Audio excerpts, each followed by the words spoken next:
Hello, and welcome to the Beyond Average Journeys of Growth and Increasing Value interview series. I'm your host, Kristen Carlson, and today I'm joined by Kadion Preston, who's the founder and CEO at Carib Shopper in Miami, Florida. Kadion has had multiple chief technology roles in his career and is now leading his second company with his brother, Tennyson. So, Kadion, thank you for joining us today. Thank you, Coach Kristen. I'm excited to be on the Beyond Scale Thank podcast. So, would you like to kick us off and just give a brief introduction as to who you are and what you do? Sure. Um, Kadion Preston, born and raised in Kingston, Jamaica. I was lucky enough to be raised by an entrepreneur and an engineer. My mom was the entrepreneur, my dad was the engineer.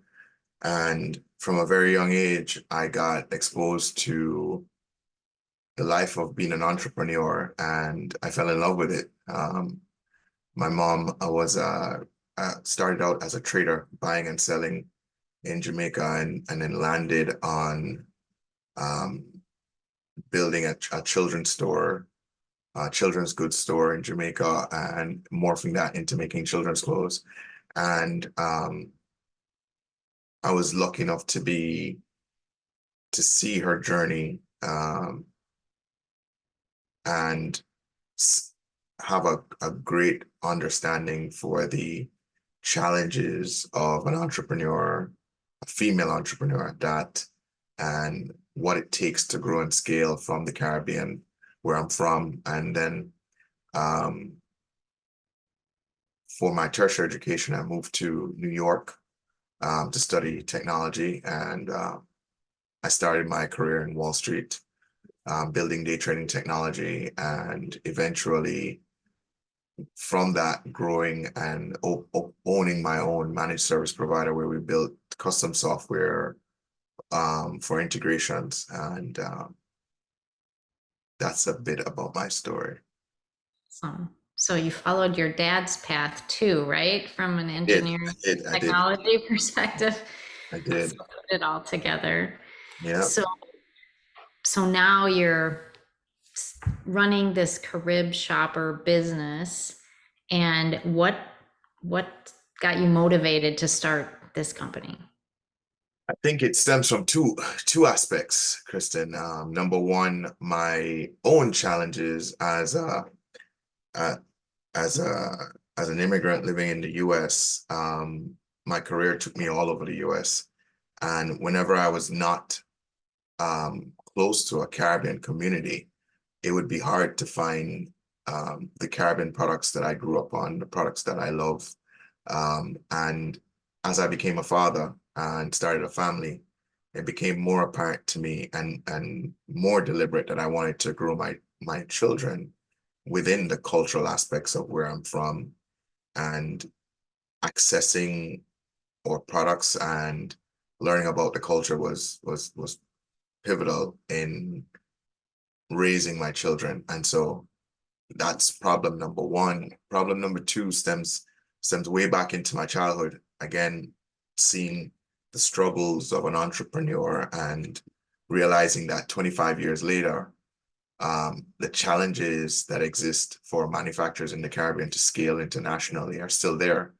And if you're not a leveraged and legacy company, you have a very hard time of getting your products to the international demand for it. And so in 2018, I started doing discovery around what are the greatest challenges that's preventing this.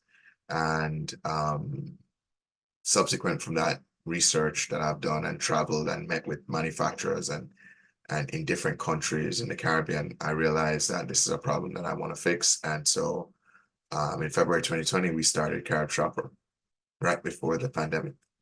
Right. And did that turn out to be good timing because nobody else was traveling? And So it definitely turned out to be good timing. In that moment, it was definitely a test of nerves and understanding. And I think having good mentors around me, I remember one of my mentors reached out and said, timing is very important in any business success. And did I pick the wrong timing? Because it was extremely hard to build a marketplace where the whole world was shut down. And on top of that, the restrictions in the Caribbean were way more um, extreme than the US or mainstream markets. And so it made it difficult to start growing the supply side of our business. And I remember that mentor telling me that, hey, go look up and do your research on Alibaba and look at their growth and what were some of the pivotal things externally that helped with their growth, and realizing that 2012 was a big growth move for Alibaba when SARS V1 came out, and it was um, access to Asia was quite limited. And so that gave me a real boost of confidence and also thought process on how to pivot and how to react to the external challenges and how to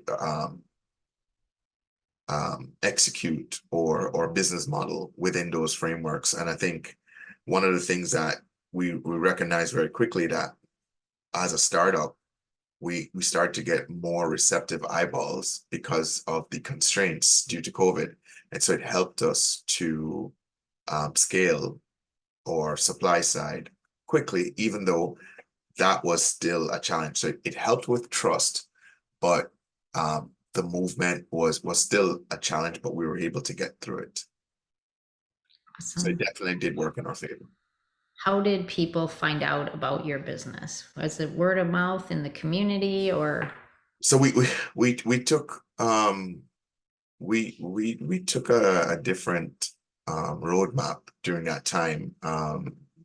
When you're working on supply, it's a business to business relationship, and our model was instinctively to work directly with the manufacturers, the owners of the product. So we started around getting some support from the various entities in the countries that we were in that would vet us very quickly and provide us as a resource to their manufacturers. And then what we did was we introduced our game plan, how we're planning to do things with various manufacturers, and we'd ask them to recommend other manufacturers and ask them to also recommend us. And what it created was a scalable loop and allowed us to iterate quickly on our onboarding process and get to the scale that we are today.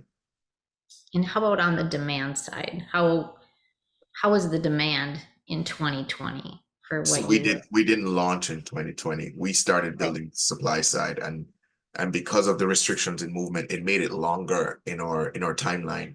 And so we first went beta in September 2021, and our first full year of business was in 2022. And um, to acquire consumers, it started word of mouth. We did some PR, and then we started learning from our initial customers and started iterating on our business practice, and then started scaling. And from there, between PR, some social media, and also paid ads, figuring out how to communicate to these customers, we grew.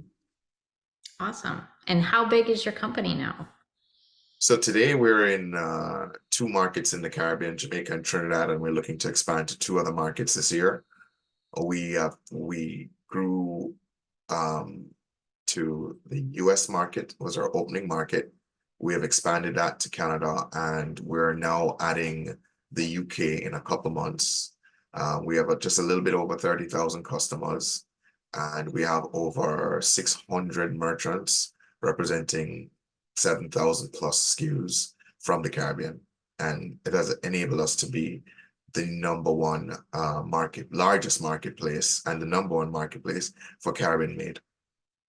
And do you see merchants lining up to So get on we do have a marketplace? pipeline every single month from our onboard Nice. merchants. Okay. And we're working through that. And we are growing and iterating on our customer journey and our customer funnels and our brand building and acquisition practices today. And I know that you said that introducing this to your family and making sure your children are experiencing your culture was very key. I mean, have you seen that ripple effect in your community also? We've definitely seen the ripple effect from our customers. Our word of mouth growth is strong. It could be much stronger, and that's something that we're working on in how we communicate to our customers. Um, our retention is over 25%. That we see areas of opportunity, and our growth is constant. So we're grateful, and as our after being in business for about 3 years and going, we hope to get our product exactly right for market fit. So, what is your biggest constraint today for scaling your business? Um, there are a couple. I think the biggest one would probably be speed to the customer today. Because we're cross-border, because all our products come directly from the Caribbean, and we are working directly with the manufacturers, our time to door is between 6 to 10 business days in North America, US and Canada. Um, our consumers are used to a faster shipping times. That's where we are. And I think one of our biggest challenges is getting that down. Our goal in 2024 is to get that to 3 to 5 business days and possibly improve that even further. So that's one of our biggest challenges. I think the second biggest challenge is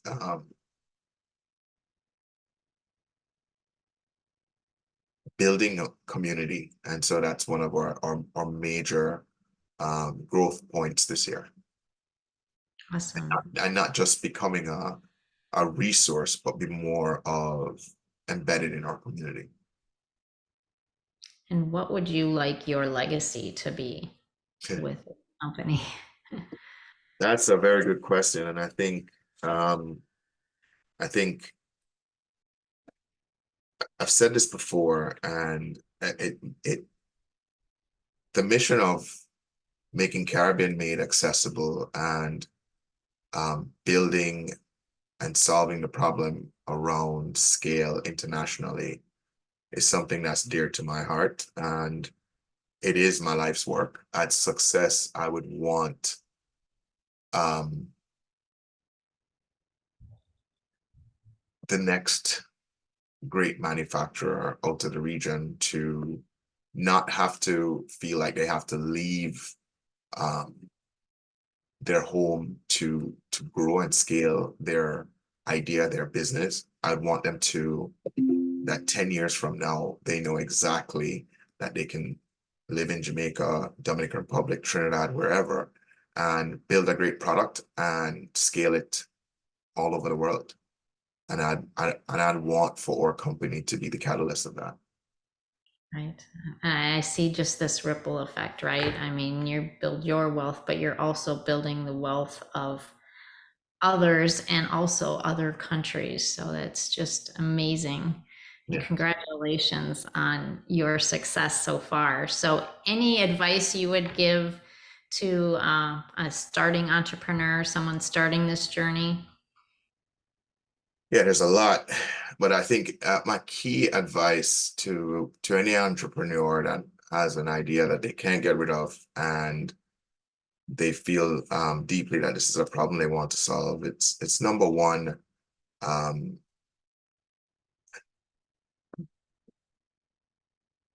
starting. That's the number one. Start. Okay.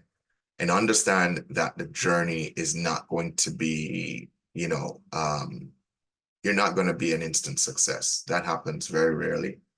And if you take those expectations to your idea, you will have a very frustrating journey. And think about your journey as definitely plot where you want to be, and then figure out the stages to get there. Be sure to surround yourselves with mentors who have done what you're something similar to what you're doing, and also figure out where your strengths are. what are you strong at, and then surround yourself with people who are stronger, who are strong in areas that you're weak, and build and iterate and be patient with yourself. Awesome. Well, congratulations. Sounds like your business is doing really well. And I think you've taken the things you've learned over your career and applied them to get this business off the ground. And I'm surely excited for you to, like we said, help others in those countries that you're helping build the wealth across the world. So that's awesome.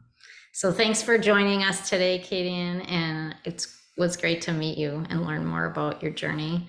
And to everyone watching, I look forward to seeing you in our next episode. Thank you, Coach Kristen, and I can't wait to see my episode on Beyond Average.